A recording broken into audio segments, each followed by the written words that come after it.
How did Louis Armstrong change the style and direction of jazz?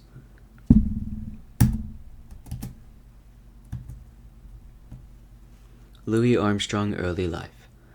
On August 4th, 1901, Louis Armstrong was born. He grew up in a poor community called the Battlefield with his mother. It was a dangerous town in New Orleans, where lots of fights and shootings would break out, but also a bit of street music too. Armstrong was inspired by the jazz musicians on the streets, so he dropped out of school and found a job. Once enough money was worked up, he bought his first cornet.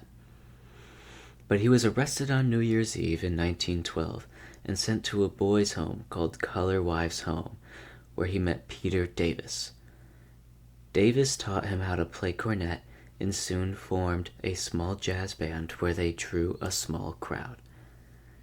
He was soon released from the home in 1914, where he met Joe King Oliver, where they would play together at local places and riverboats, helping him be better at playing cornet. In 1920, jazz moved to more places like Chicago and New York. Before it was born in New Orleans and usually played on streets in bars or at parties. In 1922, King Oliver invites Armstrong to join his band in Chicago called the Creole Jazz Band.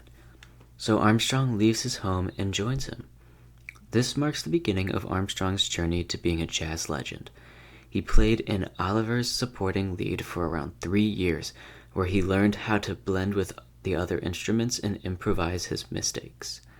Even though he was just a backup musician, Armstrong got lots of attention from playing solos. Armstrong had introduced a new form of jazz called a solo. One of the musicians in the band would get a part for themselves to play their instrument for a period of time. This can be seen in other genres of music like rock with guitar solos. This impacted the jazz community greatly, which led to people making their own bands and trying to be just as good as Armstrong. An example of a solo is Just the Two of Us by Bill Withers and Grover Washington Jr., and a example by Armstrong is West End Blues by Louis Armstrong and his orchestra. The Hot Five and the Hot Seven era. During 1925 through 1929, Armstrong created his own jazz band called the Hot Fives and later the Hot Sevens. The name was based on how many people were in the band. The first five were his wife Lil Hardin on piano, Johnny Dodds on clarinet, Kid Ory on trombone, Johnny St. Cyr on banjo, and of course Armstrong himself. And in 1927 they became the Hot Sevens, adding Pete Briggs on tuba and Baby Dodds on drums, though majority of the attention was on Armstrong's solos and vocals. After the success of the Hot Fives and Hot Sevens, he joined a Broadway show called The Hot Chocolates. This was shown to a more diverse audience with his performance of Ain't Misbehavin'. He was put on national radio in 1937 and was in a film in 1936. Armstrong was known for using scat singing.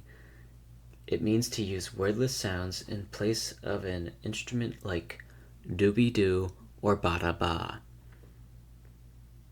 There was a legend, the heebie-jeebies, where it was said Armstrong dropped his lyric sheet while playing heebie-jeebies mid-performance.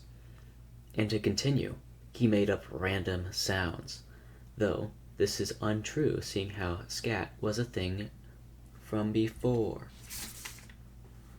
Louis Armstrong's voice was also really raspy due to vocal cord damage from a chronic cold he had once. But people liked it because it was different than other singers.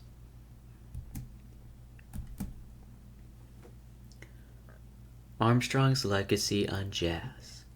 Overall, Armstrong has greatly impacted jazz and many other genres of music. He helped people come together and played for every race. He created the solo used a lot in music today, gave popularity to scat singing, and many other artists were inspired by him like Frank Sinatra and Bing Crosby. He died July 6th, 1971. Thank you for listening. This is my works cited.